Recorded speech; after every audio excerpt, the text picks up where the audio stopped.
Hello guys, तो आज हम पढ़ाने जा रहे हैं आपको डिटर्मिनेंट। तो आप लोग आज अच्छे से समझना। आज आपके सारे डाउट क्लियर होने वाले हो। और आप लोगों ने अगर हमारे चैनल को सब्सक्राइब नहीं किया हो तो जल्दी से सब्सक्राइब कर लेगा। तो चलिए शुरू करते हैं। तो डिटर्मिनेंट में एक ये त्रिभुज रहता है। इसमें हमें ए होता है, ये बी होता है और ये सी होता है। तो इस और हम ए को मानते हैं x1 y1 और बी को मानते हैं x2 और y2 और ये सी को मानते हैं x3 और ये y3। तो इसका एक फॉर्मूला होता है जिसका जो होता है त्रिभुज का क्षेत्रफल। तो हम आपको बता रहे हैं। तो गाइस आप लोग अपने बहुत ही सारे डाउट क्लियर करना। त्रिभुज का क्षेत्रफल। तो ये फॉर्मूला बनेगा। आपने आपने तो वो वाला फॉर्मूला पढ़ा हुआ है, त्रिभुज का क्षेत्रफल बराबर 1/2 आधा इंटू ऊंचाई। तो इसमें ये फॉर्मूला नहीं होता है। इसमें ये वाला फॉर्मूला होता है। मैं आपको बताऊँ, इसमें अपन लोगों को वो तो लिखना पड़ेगा 1/2, ये तो होना चाहिए। और फिर अपन को ए से x1 लेना है, y से b से x2 और c से x3। तो अपन लोग पहले इधर से एक बनाएंगे और हम लिखेंगे फिर x1 यहाँ इस वाली लाइन में x1 और x2 और ये x3। और ये सेकंड वाले कॉलम में लिखना है अपन लोगों को y1 और y2 और ये y3। और लास्ट वाले अपन लोगों को हमेशा 1 1 1 लिखना पड़ेगा। ये हैगा इसका फॉर्मूला। तो आप लोगों को ये समझ में आ गया। और इसमें आप लोग नोट करके लिखिएगा। मैं आपको बता रहा हूँ, इधर पे आपको नोट डालिए और मैं आपको लिखवा रहा हूँ, बहुत जरूर लिखिए। इसमें दोस्तों ये फर्स्ट नोट है। इसमें त्रिभुज का क्षेत्रफल सदैव धनात्मक होगा। त्रिभुज का क्षेत्रफल सदैव धनात्मक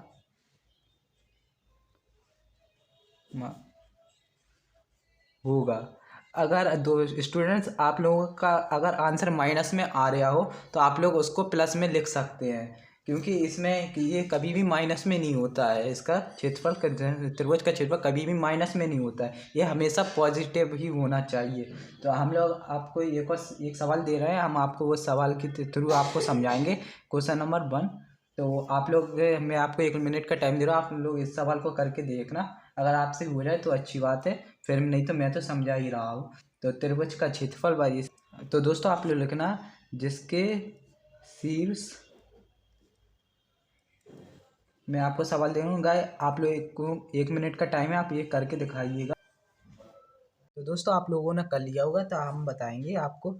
ये है x1 और ये है x2 और ये है x3। तो हमने लिखा है इस x1 बराबर 3, x2 बराबर -4 और x3 बराबर 5।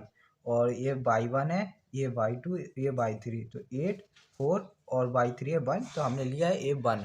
तो अब हम आपको और बताते हैं। हम इसको हम सारणिक के रूप में लिखते हैं। तो यहाँ पे हमेशा डेल्टा बराबर, अब हम आप सारणी बनाएंगे।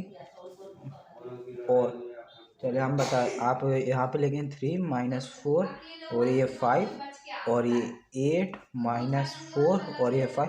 अब गाइस जैसे कि दोस्तों मैंने आपको बताया था कि लास्ट वाले कॉलम में हमेशा 1 1 1 ही फिल करेंगे। तो ये हो गया 1 1 1। तो अब हम इसको करेंगे R1 से प्रसार। तो हम यहाँ पर लिखेंगे R1 से प्रसार। तो ये लिख लिया। हम इसको प्रसार करते हैं। तो ये बनाए हमने त्रिभुज। ये मैं शॉर्ट फॉर्म में बना रहा हूँ।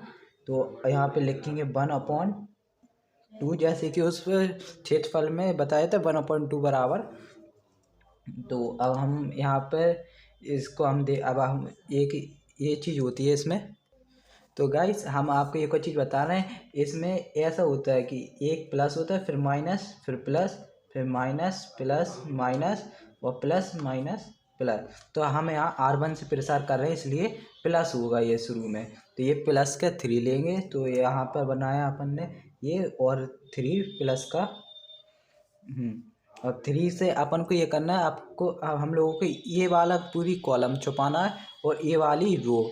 तो अब बच रहे हैं 4 511। तो हम इसको लिखेंगे, इसको इसमें इंटू करेंगे, तो इंटू करेंगे ये -4 का 1 में करेंगे तो ये आएगा -4, और 5 का इसमें इंटू करेंगे। और गाइस दोस्तों इसमें एक और चीज़ होती है, इसके बीच में हमेशा माइनस आता है, लास्ट वाले का गुणा करती है इसके बीच आगे हमेशा माइनस आएगा। 5 का इंटू 1 में करेंगे तो 5 आएगा, इसके आगे हमेशा माइनस, तो ये आएगा -5। और हम लेंगे 8, तो 8 है इसमें माइनस का, प्लस का है, और आप इसमें सारे में माइनस का लेना चाहिए सेकंड टर्म हमेशा। तो ये आया -8। इसका हम अंदर इंटू करेंगे तो हमें ये वाली रो छुपानी है, और इसी का ये वाला ये कॉलम और ये वाली रो हमें छुपानी। तो ये बच रहा है -4 का इंटू 1 में करेंगे तो ये -4, और इसका 5 का इंटू 1 में तो 5 आएगा। और जैसे मैंने आपको बताया था इन दोनों का लास्ट वाले का हमेशा बीच में जो चिन्ह आता है उसका अवच्छेद लगा, जैसे ये प्लस का था हमें लगाना है यहाँ पे -5। और फिर हम लेंगे ये वाला, तो ये हमेशा प्लस का होगा, तो ये प्लस का 1, और फिर हम इस ये वाली कॉलम छुपा रहे हैं और ये वाली रो, तो बच रहा है इन दोनों का गुणा करेंगे -4 का गुणा ये 5 में करेंगे, तो ये हो रहा है 4 पंजे 20, 4 पंजे 20, तो ये आया -20। और इसका गुणा जब हम इसमें करेंगे तो ये आ रहा है अपना 5 के 20, ये माइनस का आएगा, इसलिए इसमें मैंने बताया था जैसे कि लास्ट वाले गुणा जो साइन आएगा उसका अपोजिट करना पड़ेगा। ये 5 का गुणा 4 में तो 20 आ रहा है, और 20 से प्लस का आएगा, तो ये हो गया। ये हमने यहाँ पे ब्रैकेट क्लोज कर लिया। तो हम करेंगे इसका अब इंटू, तो ये त्रिभुज बराबर 1/2, और ये तो इसका 4 का 5 में इंटू करेंगे, माइनस प्लस, ये माइनस माइनस प्लस होगा, तो ये आया 9, ये आया 9 माइनस का, और फिर हम लिखें माइनस का 8, और ये फिर से आया माइनस के 9, फिर हमने लिखा प्लस के 1, और ये माइनस पे 0 हो जाएगा। तो अब हम फिर से लिखेंगे त्रिभुज बराबर 1/2, और ये इसका गुणा इधर पे करेंगे तो 3 9 27, तो ये इधर पे माइनस का है, और ये त्रिभुज तो माइनस के 27, ये माइनस माइनस प्लस हो जाएगा, तो 72 72 माइनस के, और ये प्लस इसका ना इंटू करेंगे तो ये 0 आएगा, तो इधर पे प्लस के 0, तो अब हम इसको प्लस करेंगे बराबर 1/2, इन दोनों को प्लस करेंगे तो आएगा अपना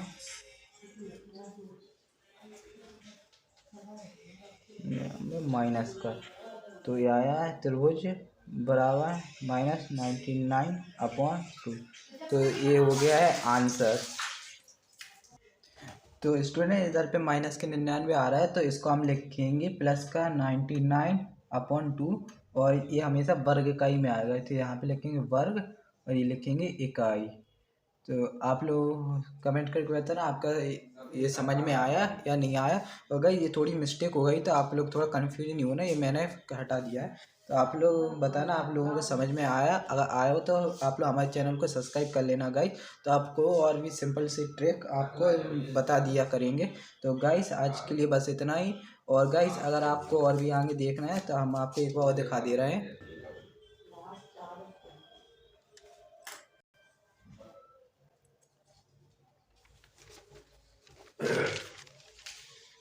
इस अच्छा तो कच्चो ही अच्छा लगा।